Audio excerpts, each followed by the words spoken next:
बात मोदी पर चिल्ला रहे हो। जिसे देखो कोई रसोई गैस के लिए, कोई डीजल के लिए, कोई पेट्रोल के लिए। अरे इनके लिए वोट नहीं दिया मैंने मोदी को। मैंने नरेंद्र मोदी को वोट दिया था राष्ट्रवाद के लिए। मैंने नरेंद्र मोदी को वोट दिया था पाकिस्तान को सबक सिखाने के लिए। मैंने नरेंद्र मोदी को वोट दिया राम मंदिर की समस्या सुलझाने के लिए। वो सुलझी। पाकिस्तान को अकल आई। मैंने नरेंद्र मोदी को वोट दिया कश्मीर की समस्या के लिए। और की ना अगले ने समस्या हल। क्या ये समस्याएं पिछली सरकारें हल नहीं कर सकती थी? कर सकती थी, लेकिन उन्होंने हल करना नहीं चाहा। और देखो कितना अच्छा काम हो गया। चीन का इतना सुंदर इंतजाम हो गया। ये तो किसी ने भी नहीं सोचा था कि ऐसा भी समय आएगा कि चीन बॉर्डर से ही भाग जाएगा।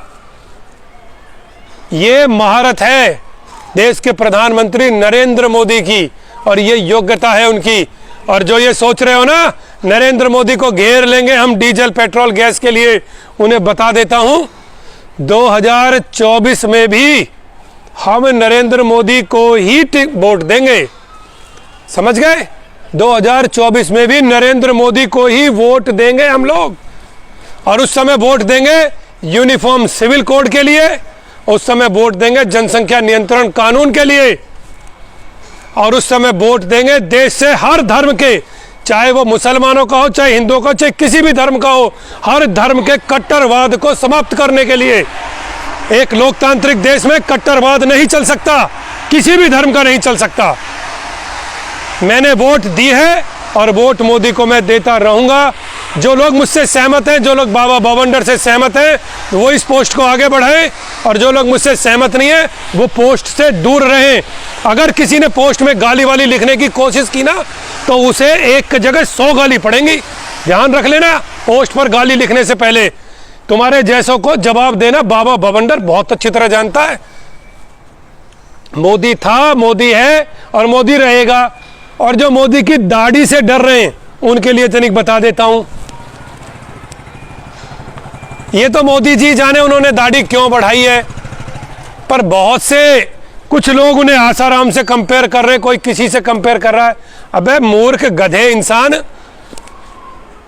ये मोदी है।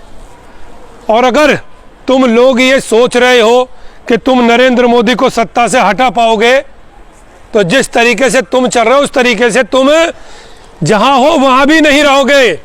मोदी को सिर्फ वही व्यक्ति चैलेंज कर सकता है जिसका राष्ट्रवाद, जिसका 125 करोड़ लोगों के लिए समर्पण, जिसका देश के हर धर्म जात के लिए समर्पण मोदी से ज्यादा होगा।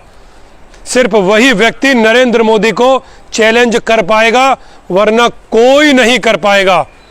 जो लोगों ने तुष्टीकरण की राजनीति की 70 सालों से, 7 दशकों से, देश की आजादी के बाद जो तुष्टीकरण से आगे बढ़े, उन लोगों को यह जान लेना चाहिए कि उन्हें देश को समझना होगा, राष्ट्र को समझना होगा और वास्तविक लोकतंत्र को समझना होगा। तब जाकर कोई नरेंद्र मोदी के सामने खड़े होने की हिम्मत कर पाएगा। वरना देश नरेंद्र मोदी के साथ है। मैं तो हमेशा ही साथ हूं उनके। जब तक नरेंद्र मोदी जी जिंदा है तब तक हम मोदी जी के साथ हैं। और मैं ये चाहता हूं कि विपक्ष और मजबूत हो, क्योंकि जितना विपक्ष मजबूत होगा उतना ही नरेंद्र मोदी